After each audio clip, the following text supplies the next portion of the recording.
दोस्तों, जीवन में यदि आप सम्मान चाहते हैं, जीवन में प्रगति चाहते हैं, आप लक्ष्मी की प्राप्ति चाहते हैं, तो आप कुछ बातों को गुप्त रखना सीखें। ज़्यादा किसी के साथ ये चीज़ें शेयर ना करें।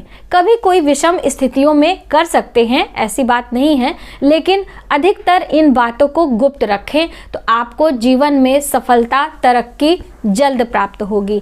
कौन कौन सी वो बातें हैं, एक एक करके हम जानते हैं। ये बातें हमारे बड़े बुजुर्गों ने हमारी प्रगति के लिए हमें बताई है। यहाँ तक कि जो चाणक्य नीति है उसमें भी ये सभी बातें निहित हैं। सबसे पहली बात, आपको अपना वित्तीय लेखा जोखा यानी आपकी इनकम, आपकी आय, आप कितना धन कमाते हैं, आपके घर में कितना जमा पूंजी है, वो कभी भी किसी से शेयर नहीं करना चाहिए। हमारे बड़े बुजुर्ग कहते हैं कि ये बातें हमें अपने बच्चों से भी नहीं शेयर करनी चाहिए। जब बच्चे छोटे होते हैं तो उन्हें पता नहीं चलना चाहिए कि आपकी आय, इनकम कितनी है, क्योंकि उनके मन में उसका दुष्प्रभाव पड़ सकता है, उनके मन में अहम आ सकता है। इसलिए ये बातें आपको गुप्त रखनी चाहिए। कभी ऐसी विषम स्थिति आ जाए तब आप उसे शेयर कर सकते हैं, लेकिन आप इसे ज़्यादा गुप्त रखेंगे तो आप सुखमय रहेंगे।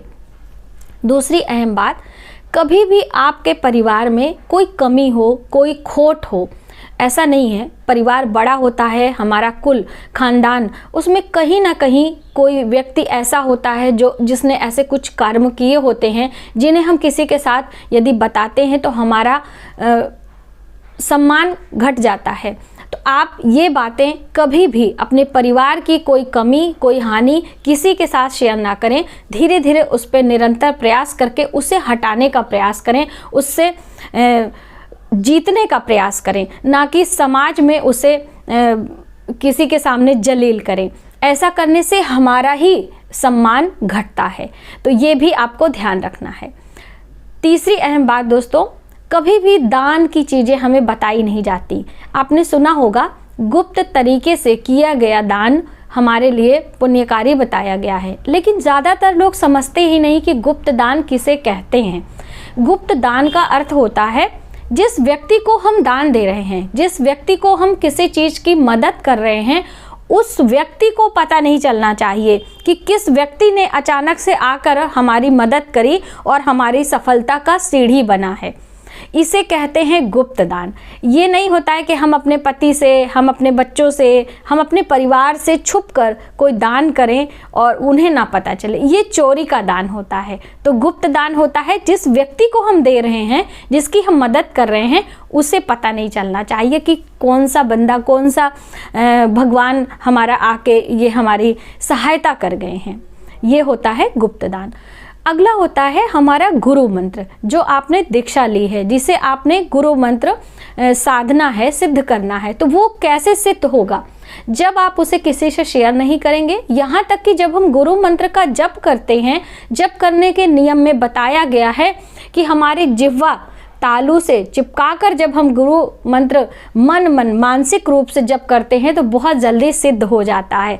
तो इसलिए जब गुरु मंत्र जप करें, मौन होकर जप करें और किसी से गुरु मंत्र शेयर नहीं करेंगे तो उस गुरु मंत्र का बहुत जल्द आपको प्रतिफल देखने को मिलता है।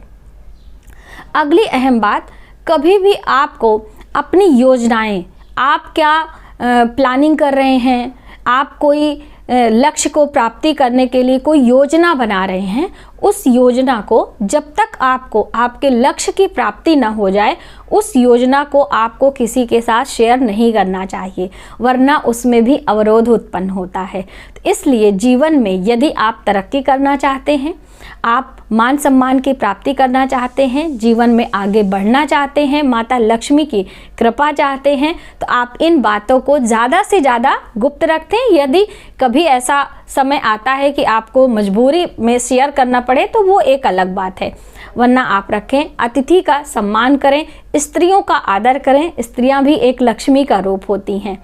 तो आज की वीडियो में बस इतना ही। यदि हमारी जानकारी आपको थोड़ी सी भी हेल्पफुल लगे तो प्लीज़ हमारी वीडियो को ज़्यादा से ज़्यादा लोगों में शेयर करें और इन बातों का ध्यान रखें। मिलते हैं एक नई जानकारी के साथ नए वीडियो में, तब तक आप अपना ख्याल रखें। जय माता दी।